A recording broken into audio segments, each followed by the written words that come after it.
यो everyone, कैसे हो तुम सब लेजेंड्स? देखो यार, मैंने अपनी सारी वीडियोस में देखा है कि तुम लोग वीडियो को हाइप और सपोर्ट नहीं करते। काफी बुरा लगता है। ऐसा मत करा करो यार। अगर व्यूज कम आएंगे तो नई वीडियोस बनाने का मोटिवेशन ही नहीं आता। इसीलिए थोड़ा हाइप और सपोर्ट कर दिया करो। अपनी होने वाली बीवी के हाथों आराम से किडनैप होने के लिए मैं सीधा उसी चौराहे पर चला गया जहां से पिछले जन्म में मुझे उठाया गया था और जमीन पर लेटकर गोल गोल लौट लगाने लगा। हा हा हा, मजा नहीं आया। थोड़ा और ड्रामा चाहिए बे। और अगले ही सेकंड ना जाने कहां से चार चार हट्टे कट्टे बंदे टपक पड़े।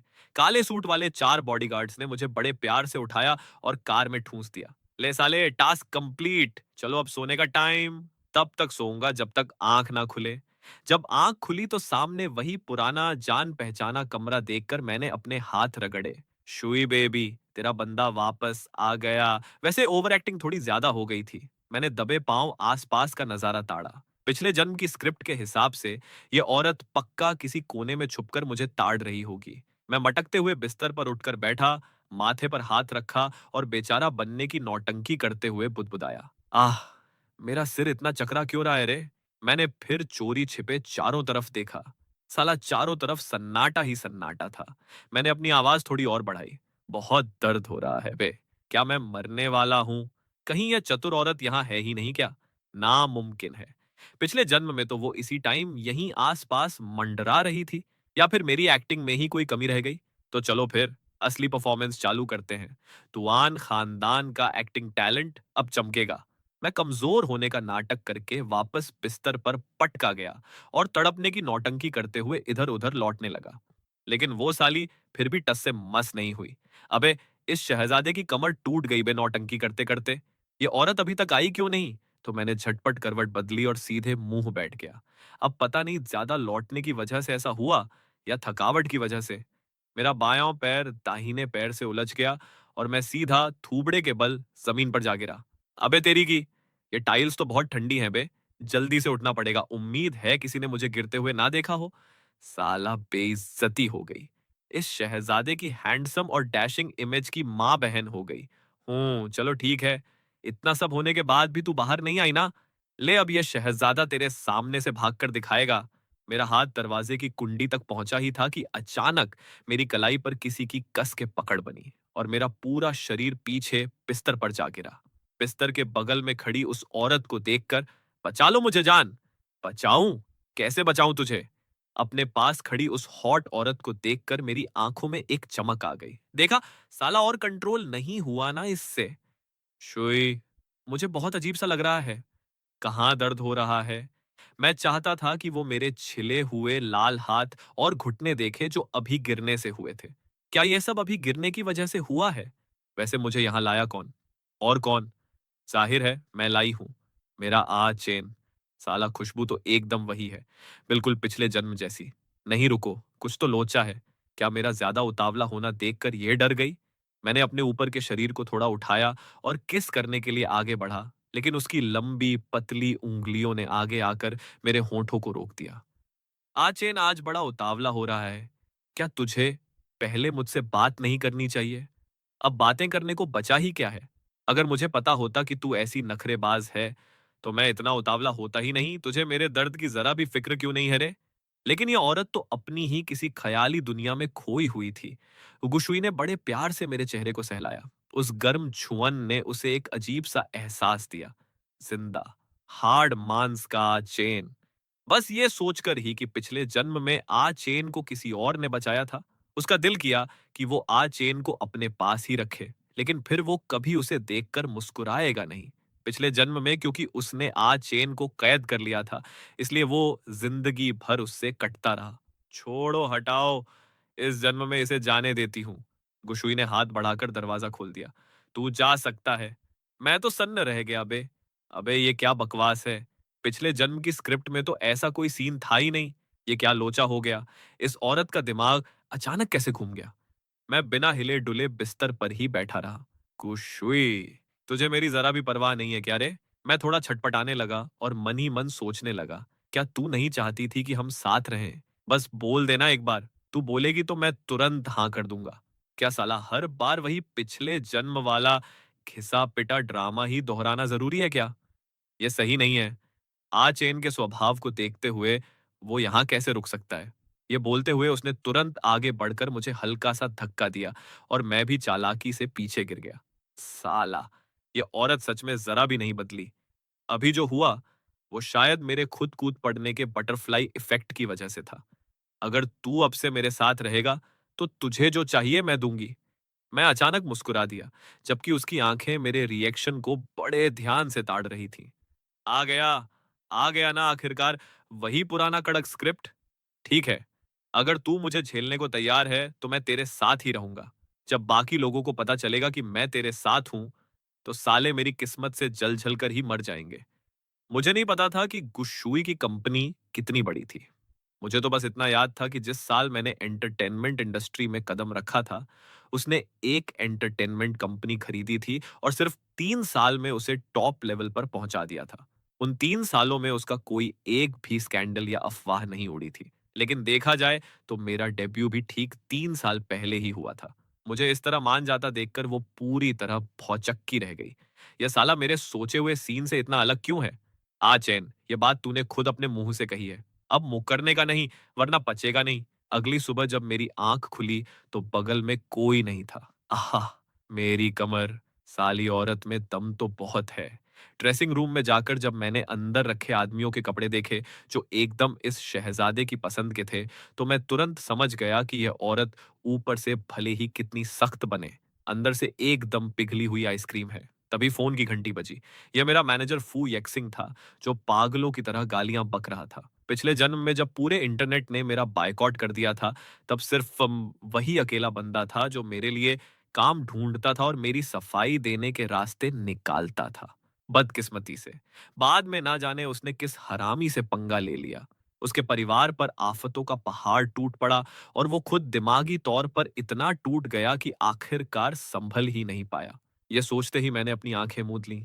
वो सब कबाड़ा पक्का मेरी ही वजह से हुआ होगा। कॉल कनेक्ट हुई और फू येक्सिंग की पम की दहाड़ सुनाई दी। अबे साले हरामजादे, मैं सिर्फ 2-3 दिन के लिए बिजनेस ट्रिप पर क्या गया, तूने यहाँ इतना बड़ा रायता फैला दिया। एंटरटेनमेंट इंडस्ट्री में कितना ग्लाकार्ड कंपटीशन है, तुझे घंटा नहीं पता क्या? इतनी जल्दी कैसे ढेर हो गया तू? अब तो मुझे ये कहने में भी शर्म आ रही है कि तू मेरा क्लाइंट है।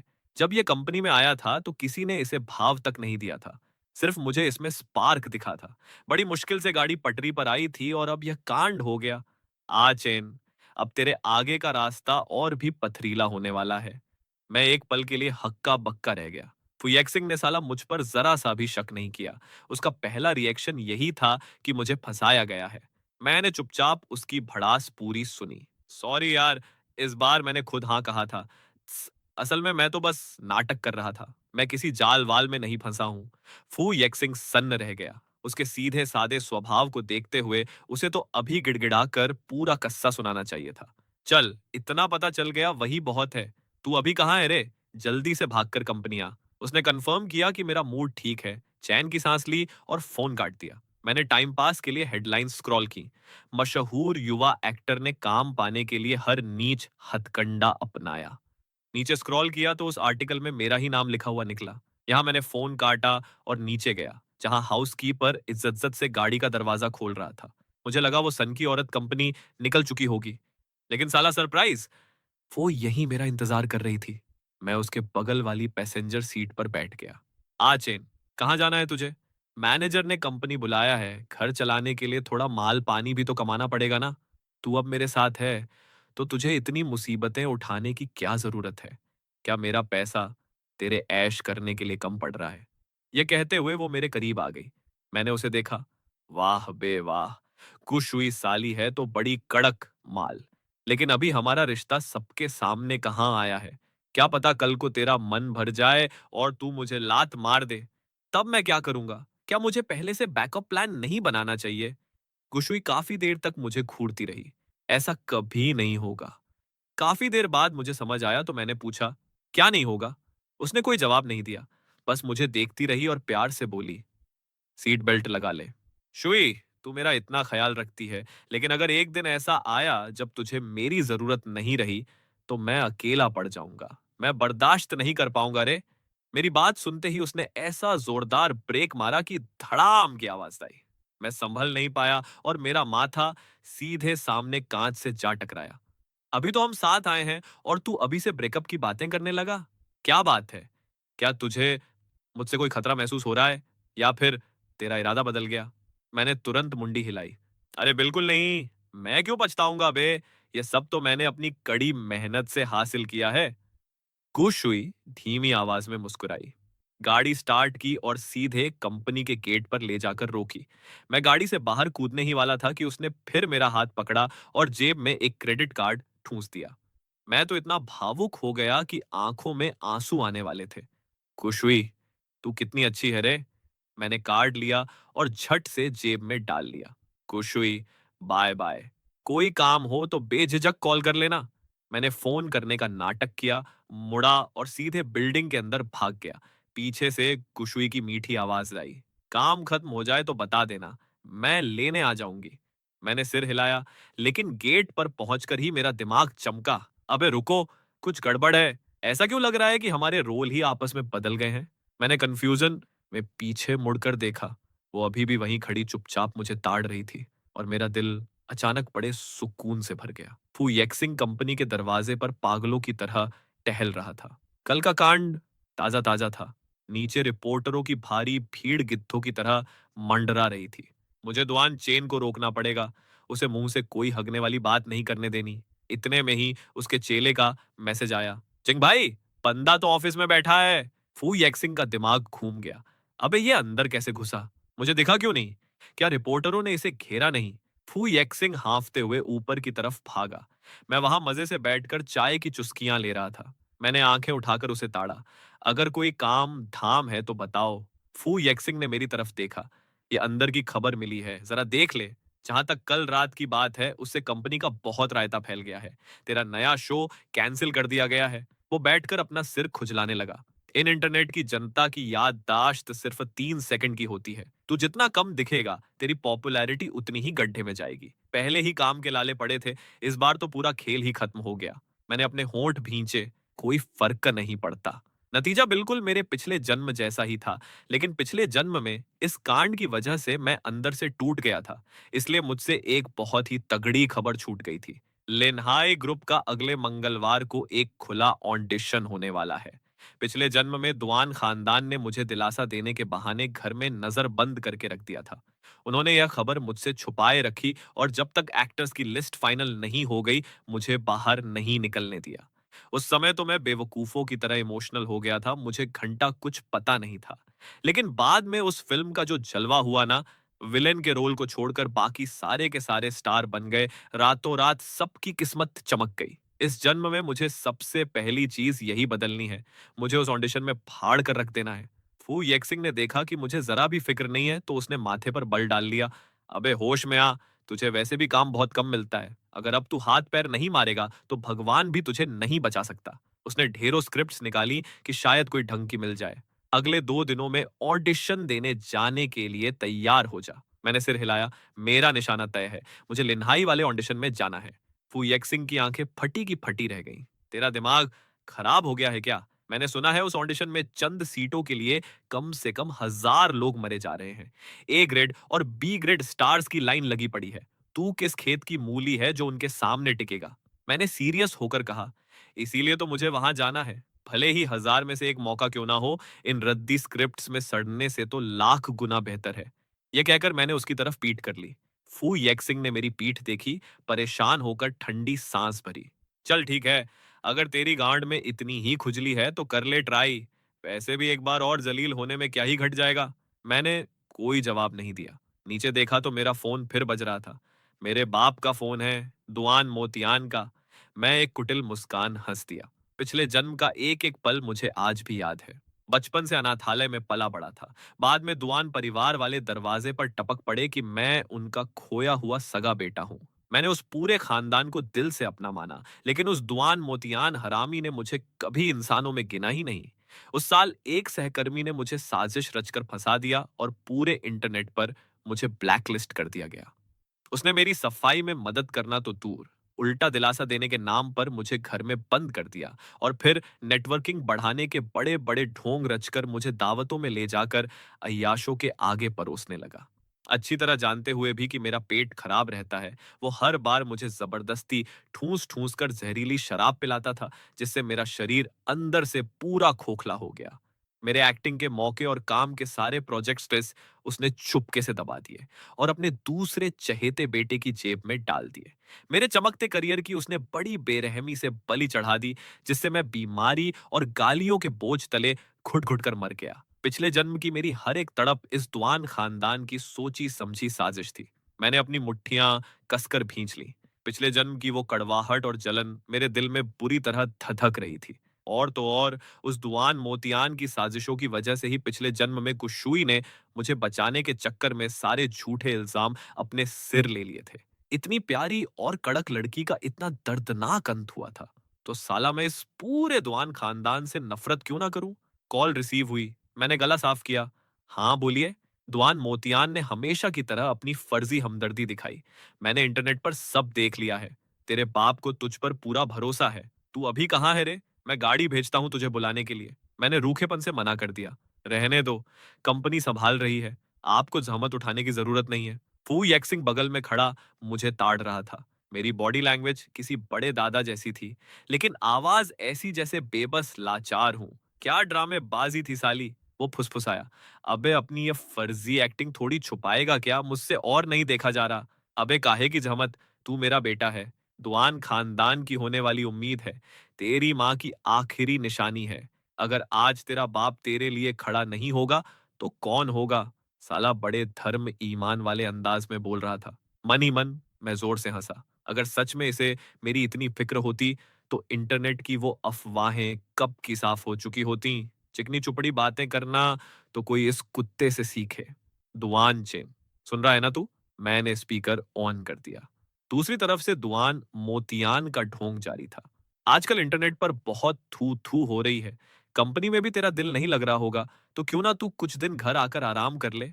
मैंने झिझकने का नाटक किया, मानो बड़ा गिड़गिड़ा रहा हूं। आराम तो ठीक है, क्या मैं अपना कुछ सामान लेने आ सकता हूं? ये कहते हुए मैंने मेज पर रखे दूध का एक घूंट लिया। दुआन मोतियान मुस्कुराया और बोला, सामान? एक बार तू दुआन खानदान की चौखट में आ गया तो तुझे मेरी बात माननी पड़ेगी। बिल्कुल आ सकता है, लेकिन वैसे भी तेरी वो रद्दी कंपनी तुझे कोई ढंग का काम तो देती नहीं। क्यों ना तू ये नौटंकी की दुनिया छोड़कर वापस आ जाए और खानदानी बिजनेस संभाले। दुआन मोतियान ऐसे बतिया रहा था जैसे उसे वारिस की सख्त जरूरत हो और वो बेटे के सपनों के लिए अपनी जान छिड़कता हो। मैंने तुरंत खुश होने का नाटक किया। सच्ची, मेरी तो हालत वैसे भी खराब है। अब बाउंस बैक करना मुश्किल है। तो क्या मैं आपके साथ रहकर कंपनी संभालना सीख लूं? दुआन मोतियान का मुंह उतर गया। तू तो हमेशा से एक्टिंग की दुनिया में नाम कमाना चाहता था ना? जबरदस्ती मत कर। आज रात तेरे बाप की एक बहुत बड़ी पार्टी है। वहां बड़े-बड़े डायरेक्टर्स आ रहे हैं। मैं तुझे उनसे मिलाने ले चलूंगा। अबे मैं अपनी संपत्ति इस कुत्ते को कैसे सौंप दूंगा? यह दुआन खानदान की जायदाद संभालने के लायक ही नहीं है। मैं तो बस मजा ले रहा था। फू येक्सिंग ने स्पीकर से आवाज सुनी और समझदारी दिखाते हुए चुप रहा ताकि मैं सोच सकूं। मुझे यूं आसानी से हाँ कहते देखकर जैसे ही मैंने फोन काटा, फू येक्सिंग ने अपने सीने पर हाथ फेरा। दुआन चेन, कहीं तू सच में किसी रईस खानदान का बिगड़ा हुआ नवाब तो नहीं जो यहाँ मौज मारने आया है? अगर ऐसा है तो क्या तेरे पास अब भी बाजी पलटने का मौका है? मैंने फोन साइड में फेंका।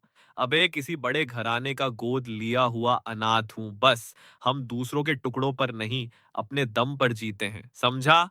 मैंने उसे छोटे बच्चे की तरह समझाया। ये कहते हुए मैंने अपना ही मजाक उड़ाया। वैसे सच तो ये भी है कि अभी मैं भी गुगोशुई की बैसाखियों पर ही टिका हूं। पर कोई नहीं, मैं अपने करियर के लिए जी जान लगा दूंगा। आगे चलकर गुशुई को प्रोटेक्ट करने की बारी मेरी होगी। थोड़ी देर में दुआन मोतियान मुझे लेवाने के लिए बंदे भेजेगा। दुआन हाउस में मेरे कुछ जरूरी कागजात छूटे हुए हैं, लेकिन अगर मैं वहां गया तो साला वहां से निकलना मुश्किल हो जाएगा। ऊपर से उस पार्टी में यह दुआन खानदान पक्का कोई नया रायता फैलाएगा। जब मैं वहां से कटने का दिमाग लगा रहा था, तभी मुझे अपनी जान की याद आई। अरे हाँ, अगर गुशुई मुझे लेने आ जाए तो सारा झंझट ही खत्म हो जाएगा ना। कुछ देर बाद दुआन खानदान के टिट्ठे आ पहुंचे। पिछले जन्म के उलट इस बार दुआन मोतियान खुद चलकर आया था। दुनिया की नजर से बचने के लिए वो साला पीछे के दरवाजे पर खड़ा इंतजार कर रहा था। दुआन मोतियान ने अपनी बत्तीसी दिखाई। चल बे, बहुत सारे डायरेक्टर और प्रोड्यूसर तेरा इंतजार कर रहे हैं। मन ही मन मुझे बहुत कुड़न हुई। पिछले जन्म में मैं कितना बड़ा चूतिया था जो इस कुत्ते का असली चेहरा पहचान ही नहीं पाया। पार्टी के अंदर बहुत भीड़-भाड़ थी। उसके बगल में चलते हुए भी मेरा टैलेंट और स्टाइल किसी से कम नहीं लग रहा था। मैंने अपनी आंखें भींची। पिछले जन्म में इस वक्त मुझे गुशुई ने घर में बंद कर रखा था। बाद में जब मैं भागकर निकला तो मैंने बिल्कुल ऐसी ही एक पार्टी अटेंड की थी। उस समय मैंने दुआन मोतियान के कहने पर वो पूरा का पूरा शराब का गिलास कटक लिया था और अगली सुबह जब आंख खुली तो मैं नीच अफवाहों और स्कैंडल्स के जाल में फंस चुका था। सामने वालों का रवैया एकदम ठंडा और बेपरवाह था।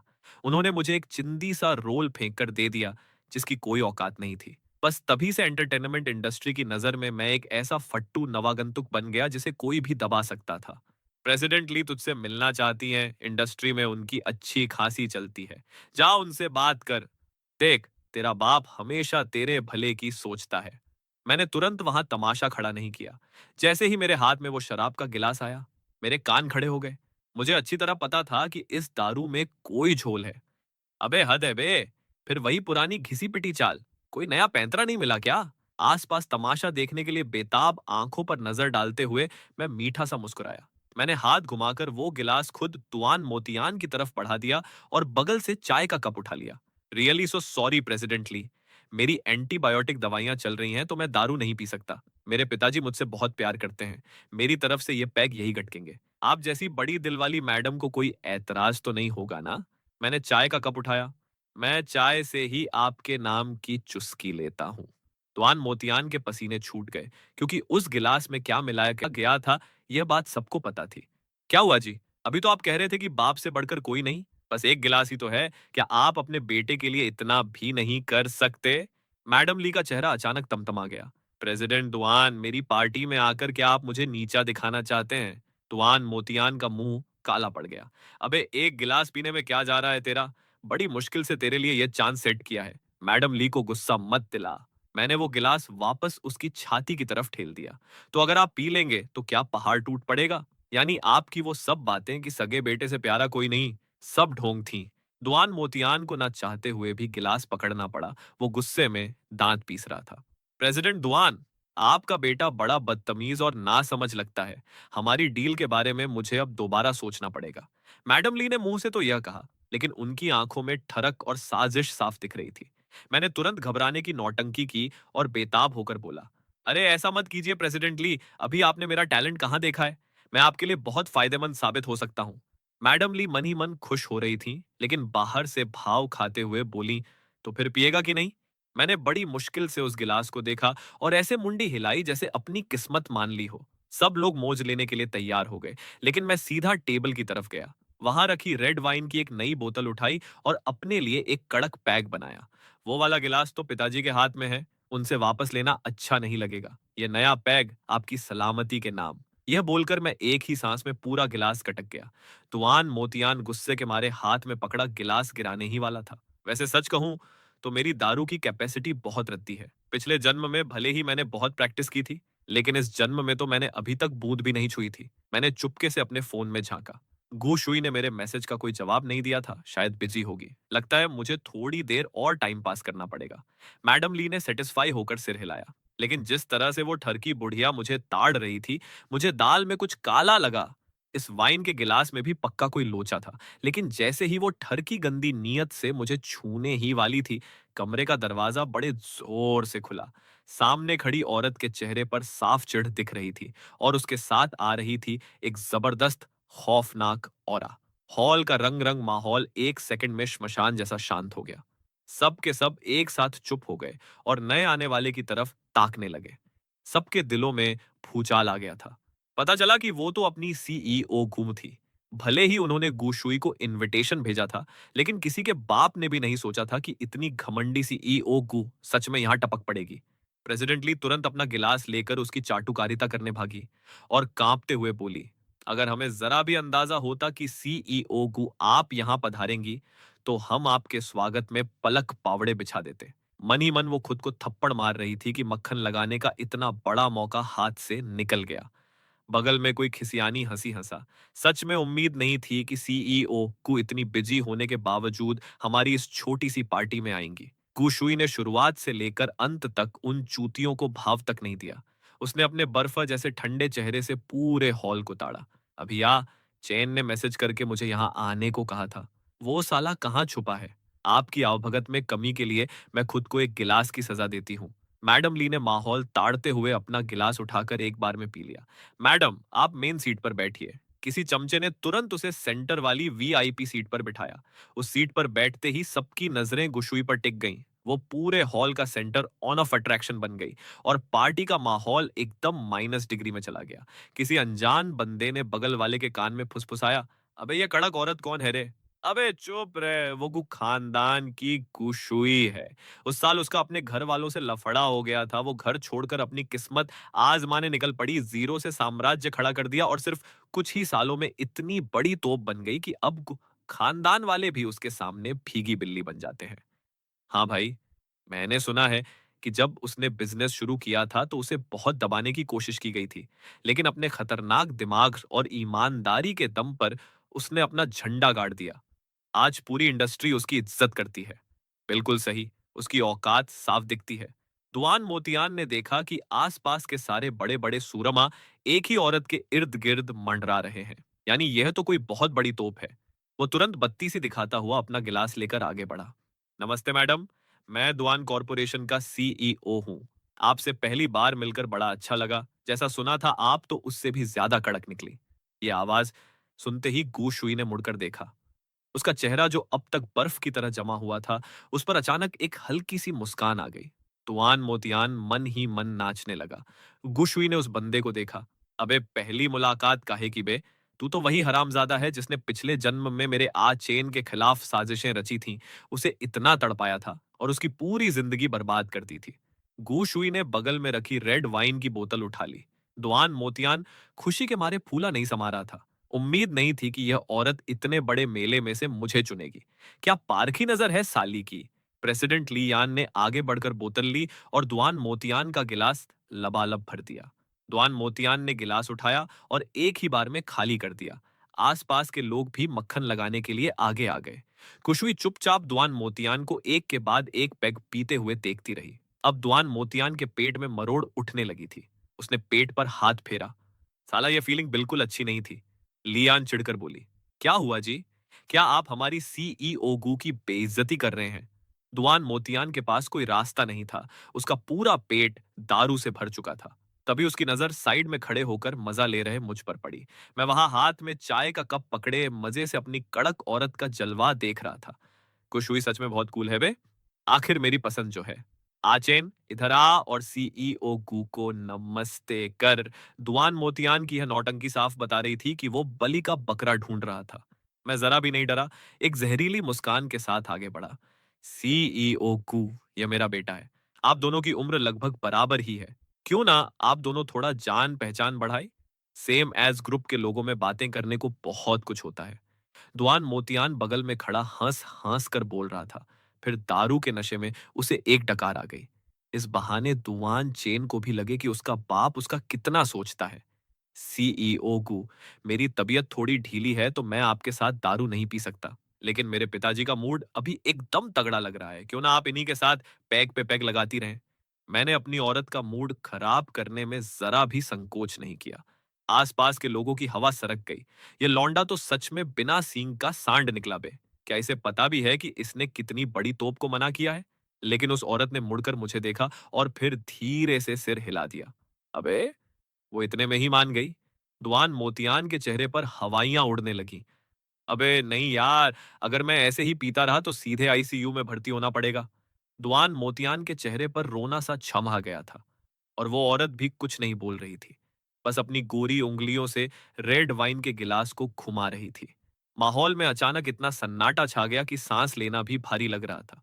कुशुई कुर्सी पर आराम से टेक लगाकर बैठी थी। मुझे यूं खिलखिलाकर हंसते देखकर वो थोड़ा चकरा गई। अजीब बात है, ये श्रेया चैन गुस्सा क्यों नहीं हो रहा? पिछले जन्म में तो इस कमीने बाप की वजह से इसने मुझसे न जाने कितनी बार झगड़ा किया था। उधर मेरे दिल के अंदर तो खुशी के पटाखे फूट रहे थे, लेकिन जैसे ही मैंने पीछे मुड़कर देखा, मेरी धड़कन रुक गई। अरे बाप रे! लग गए, कहीं मेरी शुई है तो नहीं सोचेगी कि मैं कितना कुपुत्र हूं। क्या मुझे अभी एक संस्कारी और श्रवण कुमार वाले बेटे की नौटंकी करनी चाहिए? क्या मुझे आगे जाकर उसका हाल चाल पूछना चाहिए? कुशुई ने तुरंत अपनी नजरें हटाई। दुआन मोतियान को काफी देर तक भीगी बिल्ली बने देखकर गुशुई बोली, अगर अब और पीने की औकात नहीं है तो टेबल पर रखा ये वाला गिलास खत्म कर। तुआन मोतियान ने फटी आंखों से कुशुई को देखा, फिर मुड़कर लियान को ताड़ा, जो खुद शौक में थी। क्या साला हमारा सारा प्लान लीक हो गया? कुशुई को उनके इशारों की कोई परवाह नहीं थी। दबाव बर्दाश्त ना कर पाने की वजह से दुआन मोतियान के पास वो पूरा गिलास गटकने के अलावा कोई रास्ता नहीं बचा। कितना बोरिंग है। उसने अपना हाथ उठाया, अपनी उंगलियों को देखा और बेपरवाही से बोली, तुम चूतियों को लगा कि तुम यह सब बड़ी सफाई से कर रहे थे। माहौल बिगड़ता देख मैं तुरंत आगे बढ़ा और उसे संभालने का नाटक किया। सॉरी मैडम, मेरे बाप ने आपको बहुत परेशान किया। उम्मीद है आप इस बूढ़े सिरफिरे की हरकत को दिल पर नहीं लेंगी। गुशुई मुस्कुराई। उसकी चमकीली आंखें मुझे पास आते हुए ताड़ रही थीं। लगा जैसे उसे यह लौंडा पसंद आ गया हो। तभी मुझे लगा कि जो रेड वाइन मैंने पी थी वो अब सिर चढ़कर बोल रही है। मेरा सिर चकराने लगा था।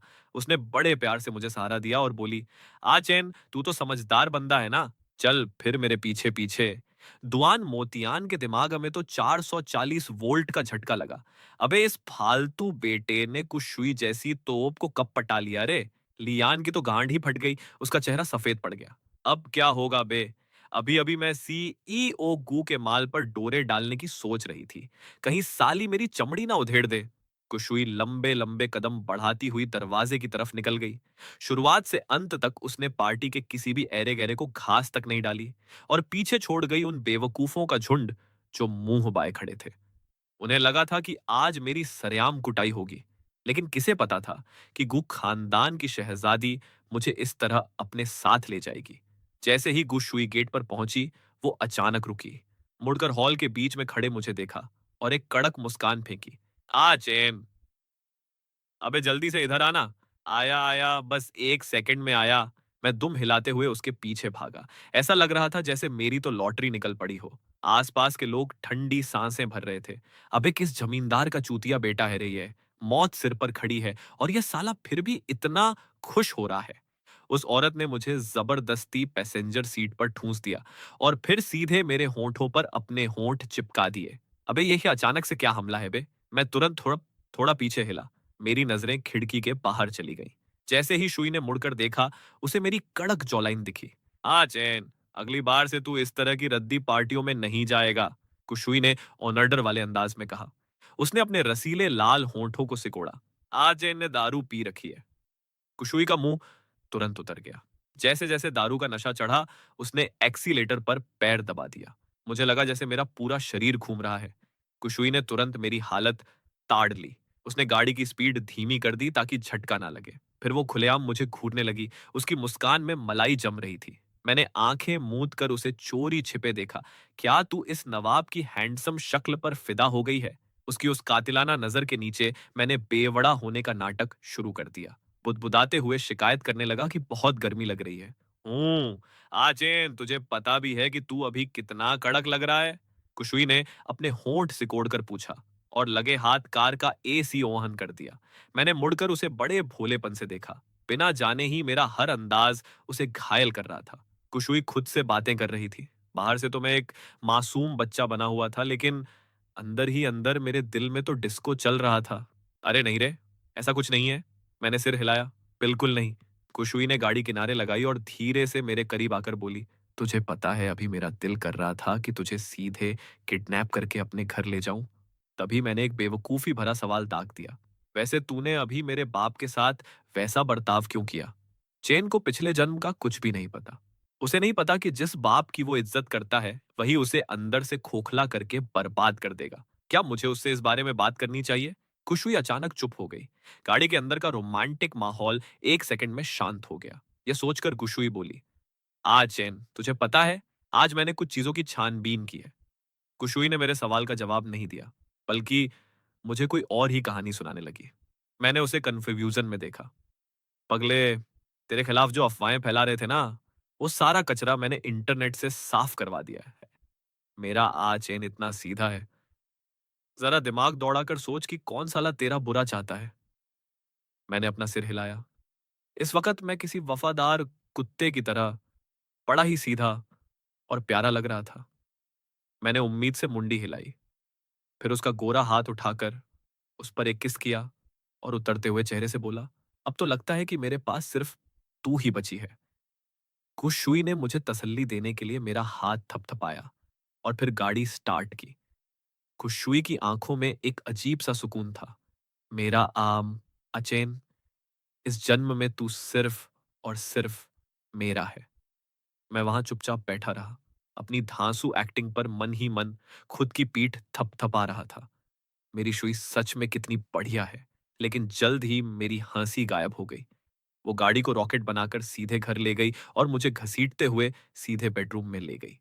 अगली सुबह मेरी आंख फोन की घंटी से खुली। स्क्रीन पर देखा तो नाम चमका, पिताजी। अबे ये तो मेरा वो नाम का बाप है ना। कल ही तो वो दारू का गिलास पिया था और आज सुबह सुबह ही फोन चिपकाने की फुर्सत मिल गई। मुझे थोड़ा अफसोस हुआ। उधर से आवाज आई, आचेन। उसकी आवाज में फर्जी घबराहट और चिंता भरी हुई थी। मैंने एक ढीला सा जवाब दिया। दुआन मोतियान ने नाटक करते हुए पूछा, अबे इस लौंडे की आवाज इतनी रिलैक्स क्यों लग रही है बे? आखिर उन दोनों के बीच चल क्या रहा है? तू अभी कहाँ है रे? उस गुक खानदान की लड़की ने तेरे साथ कुछ उल्टा सीधा तो नहीं किया ना? उसकी यह फर्जी हमदर्दी सुनकर मुझे उल्टी आने लगी। मैंने बहुत ज्यादा इमोशनल होने का नाटक किया। मुझे उम्मीद नहीं थी कि पिताजी आपको मेरी इतनी चिंता होगी।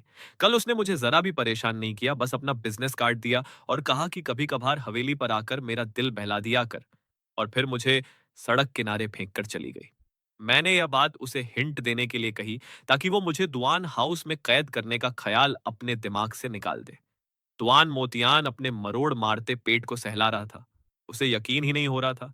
अबे मेरी तो हालत खराब हो गई और ये लौंडा एकदम टनाटन है। क्या उसने सच में तुझे कुछ नहीं कहा? नहीं, वो तो बहुत अच्छे से पेश आई। बस वेटर ने उसे बता दिया कि किसी ने दारू में कुछ मिलाया था। पिताजी, क्या आपको इस बारे में कुछ पता है? मैंने बड़े आराम से तीर छोड़ा। तुआन मोतियान का दिल सीधे मुंह को आ गया। वो हक बकाकर बोला, कौन सी दारू? क्या बक रहा है तू? तेरे बाप को कुछ नहीं पता? अबे वो ली यान तो बोल रही थी कि किसी को कानो कान खबर नहीं होगी। ये क्या बकचोदी है? किसी ने कैसे देख लिया? रद्दी औरत कहीं की। अगर गुशुई को मेरे इस नाम के बेटे से प्यार हो गया और उसे पता चला कि मैंने इसे किसी और के साथ सुलाने के लिए दवाई मिलाई थी तो मेरी तो गांड ही फट जाएगी। ये सोचते ही दुआन मोतियान के माथे पर ठंडा पसीना आ गया। क्या गुशुई ने बताया कि वो कौन था? मैंने अनजान बनने का नाटक किया और उल्टा पूछा। नहीं तो। इतना बोलकर उसने मुझे सड़क किनारे फेंक दिया। दुआन मोतियान अपना पल्ला झाड़ने के चक्कर में बस इतना ही बोल पाया, चल तू ठीक है तो बढ़िया है, और सीधे फोन काट दिया। कटे हुए फोन को देखकर मेरा मूड एकदम गार्डन गार्डन हो गया। मैं आराम से बिस्तर से उठा और फ्रेश होने चला गया। हालांकि दिल में थोड़ा अफसोस भी था। मेरी शुई का बिस्तर कितना बड़ा और गद्देदार था रे। रोज उस पर सोने का मजा ही कुछ और होता। अफसोस कि अभी हमारा लफड़ा सबके सामने नहीं आया है, इसलिए लंबे समय तक यहाँ टिकना मुश्किल है। फ्रेश होने के बाद मैं टहलता हुआ लिविंग रूम में आया। हाउसकीपर ने मुझे रोक लिया। उसकी ट्रे में सादा दलिया और नशा उतारने वाला सूप रखा था। मिस्टर दुआन, मैडम ने खास आपके लिए यह तैयार करवाया है, पास खड़े हाउसकीपर ने कहा, जबकि मैं तो बाहर जाकर ब्रेकफास्ट करने की सोच रहा था। मेरी शुई कितनी केयरिंग है रे। कल दारू पीने के बाद सच में मेरा पेट अजीब हो रहा था। बस मेरी आंखों में एक कंफ्यूजन की झलक आई। क्या को शुई को पता है कि मेरा पेट खराब रहता है? वैसे तो नाश्ते में पूरी सब्जी या छोले भटूरे की पूरी दावत होनी चाहिए थी ना। फिर यह सादा सीधा दलिया क्यों रखा है जो इतना फीका है? मुझे थोड़ा हिचकिचाते देखकर उस हाउसकीपर ने बड़े प्यार से याद दिलाया, मिस्टर दुआन, आप बिल्कुल बेफिक्र रहिए। यह सादी सफेद खिचड़ी और हंगोवर सूप दोनों बड़ी मैडम ने खास तौर पर शेफ से तुरंत बनवाए हैं। यह सुनते ही हंगोवर वाला सूप पकड़े मेरा हाथ एक सेकंड के लिए रुक गया। साला, यह हाउसकीपर सच में कितना चमचा और वफादार है यार। मैंने सूप की एक एक बूंद गटक ली। आखिर अभी तो काम का रायता भी समेटना था। फिर मैं सीधा दरवाजे से बाहर निकल गया। ड्राइवर ने बड़े सलीके से कार का दरवाजा खोला।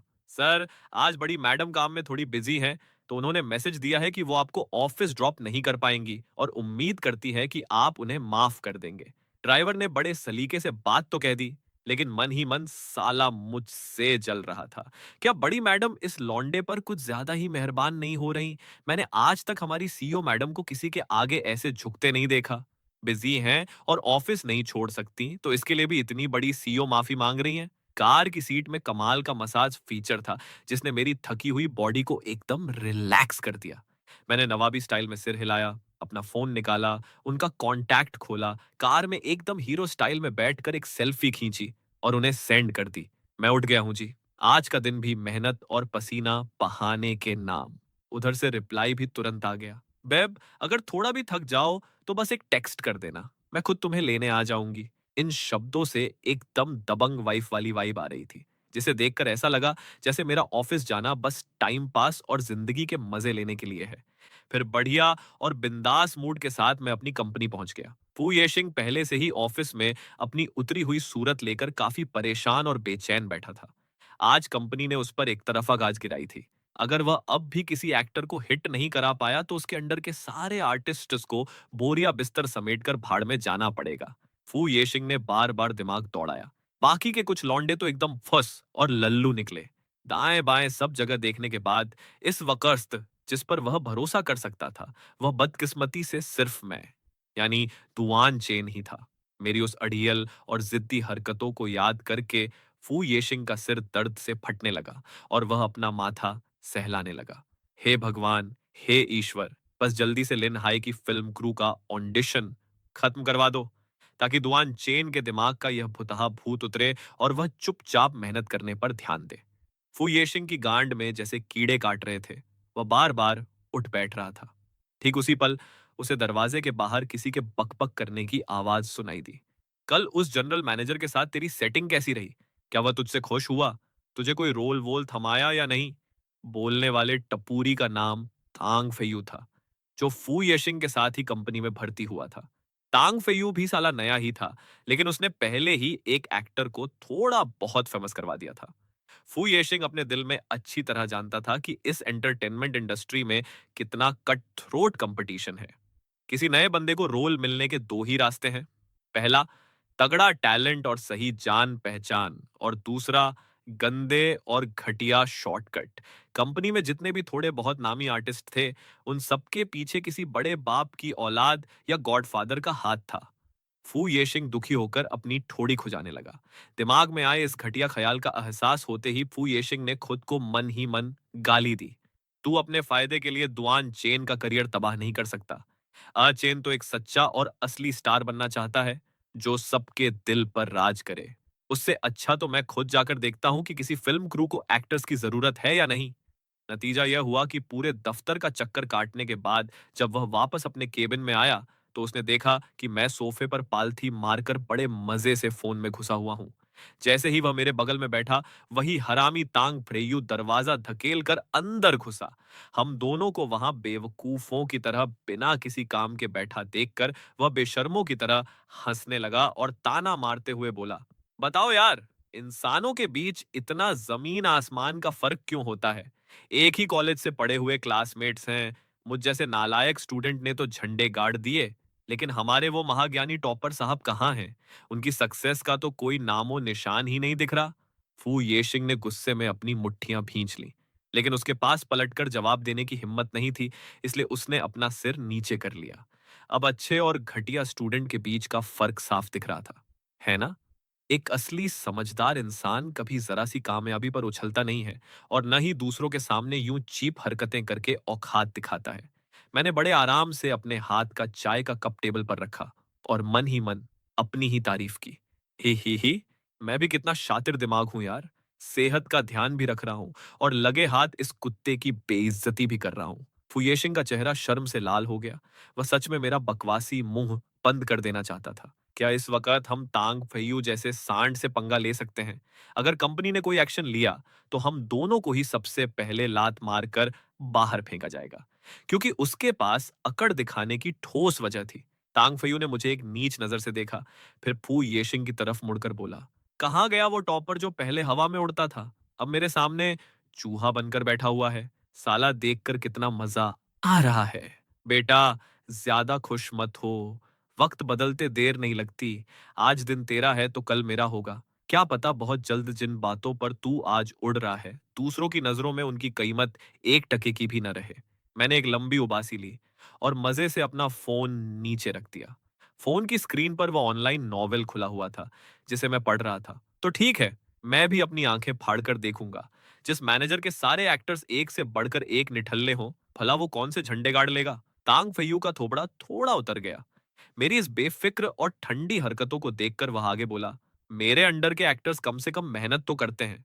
दिन रात एक्टिंग और इंडस्ट्री की समझ बढ़ाने में लगे रहते हैं। किसी और के एक्टर की तरह नहीं, जो इस टाइम भी नौटंकी की तरह नॉवेल पढ़ रहा हो। अब फू येशिंग से भी बर्दाश्त नहीं हुआ। उसने बगल से तंज कसा, तेरे एक्टर्स एक्टिंग सीख रहे हैं या बिस्तर गर्म कर रहे हैं, ये बात तुझसे बेहतर कौन जानता होगा। तांग फेयू ने गुस्से में फुंकार मारी और उलटे पैर बाहर निकल गया। साला अपने बाप के पैसों और जान पहचान पर ही तो उछल रहा है।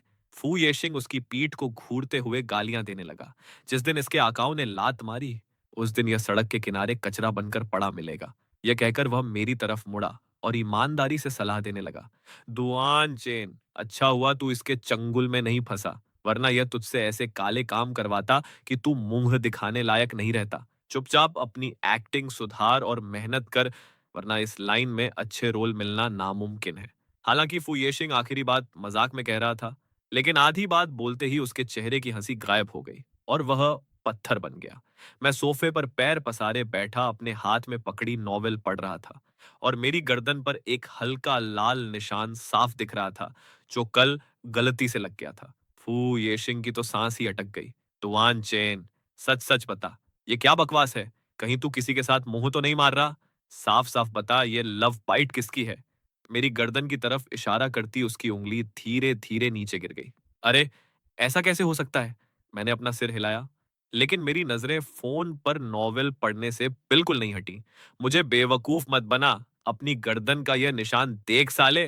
फू येशिंग ने ऐसा थोबड़ा बनाया जैसे कह रहा हो मैं अनपढ़ नहीं हूं, मुझे टोपी मत पहना। मैंने एक ठंडी सांस भरी।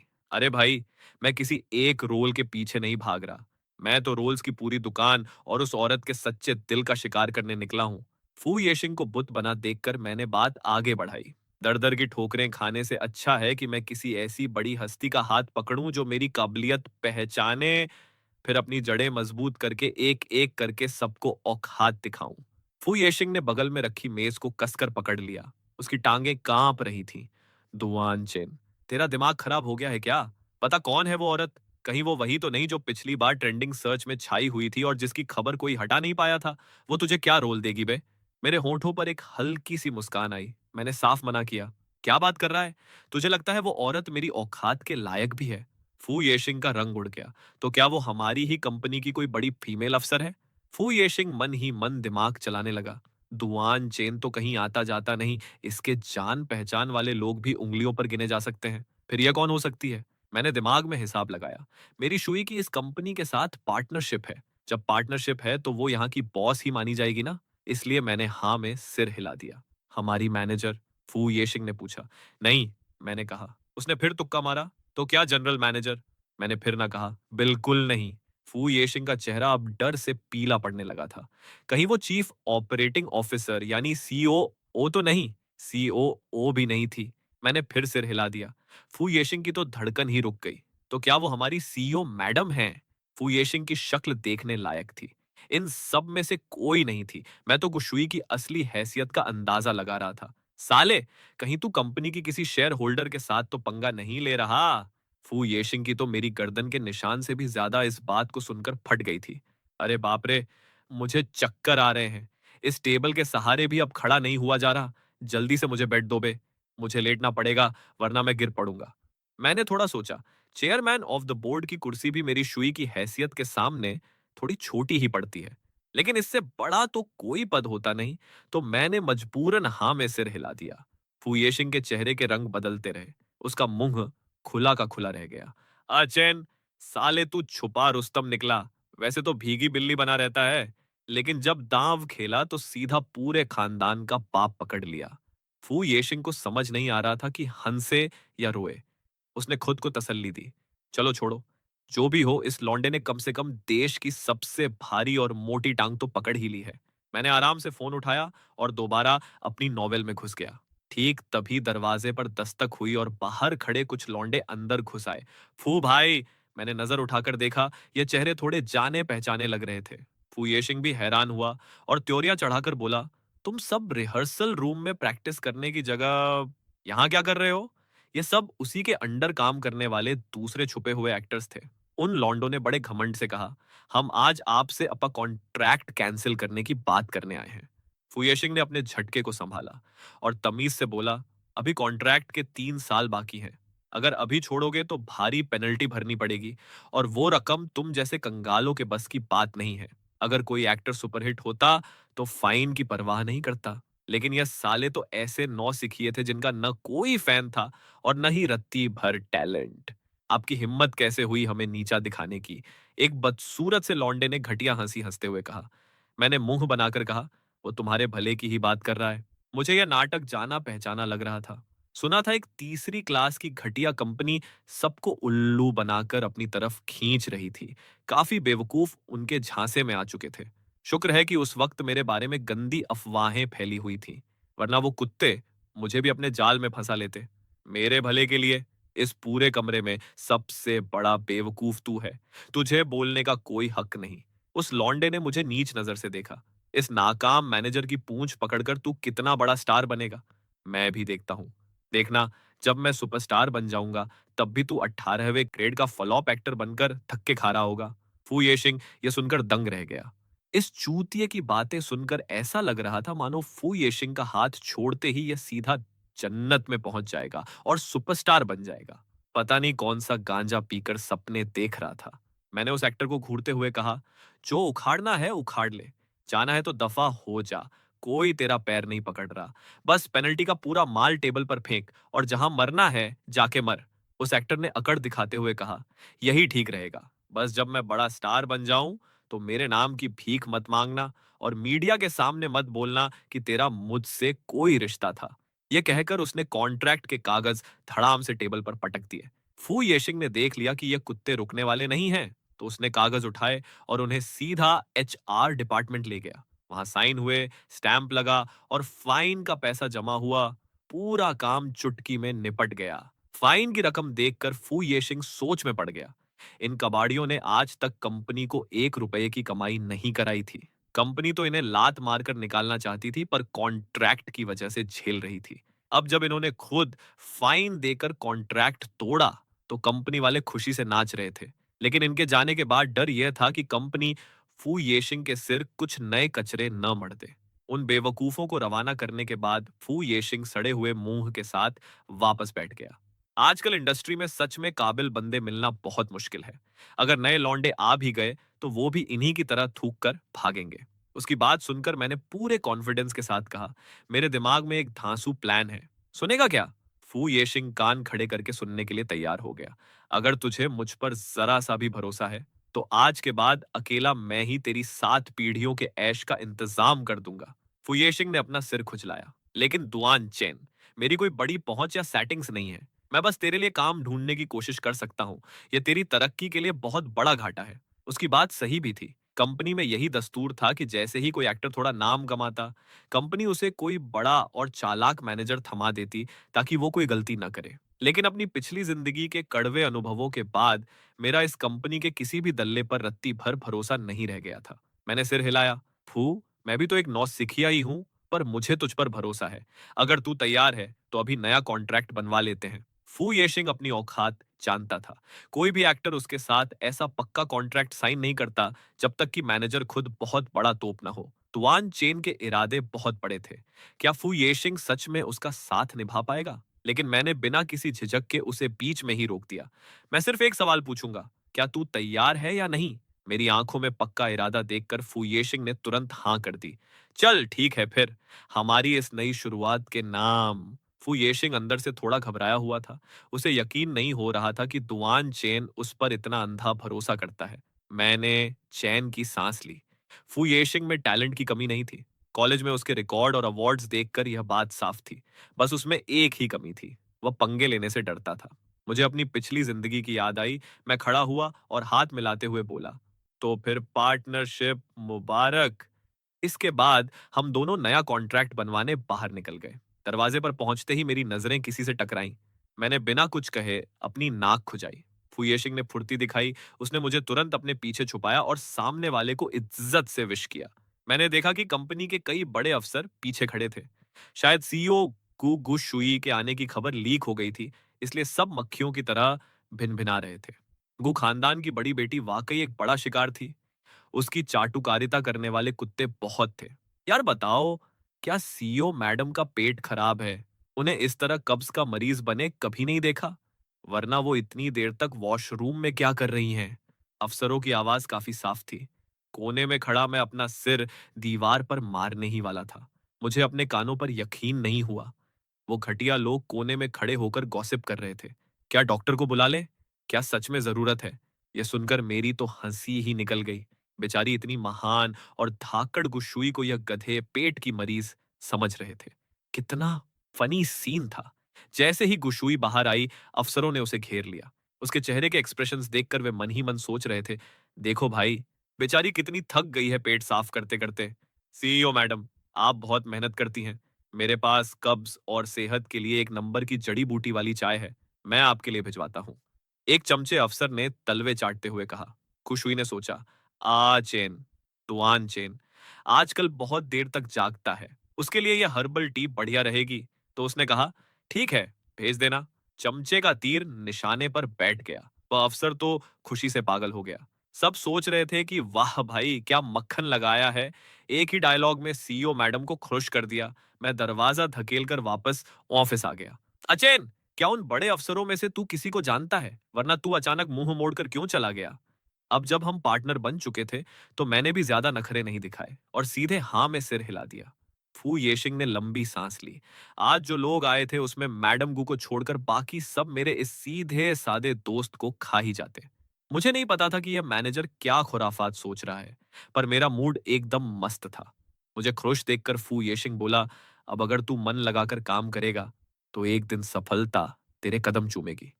उसने मुझे कॉन्ट्रैक्ट थमाया ताकि मैं उसे ध्यान से पढूं, लेकिन मैंने तो पन्ने पलटे, पेन घुमाया और तुरंत दस्तखत ठोक दिए। फू येशिंग हक्का बक्का रह गया। दुआन चेन, तू कितना बेफिक्र है बे। तुझे डर नहीं लगता कि इसमें कोई झोल या गंदी शर्त लिखी हो सकती है? डर कैसा, जब तूने मेरे साथ काम करने का मन बना ही लिया है, तो तू अपना ही बंदा है। मैंने कॉन्ट्रैक्ट उसे वापस थमा दिया। फू येशिंग ने मुस्कुराते हुए सिर हिलाया। मैंने कहा, साइन हो गए।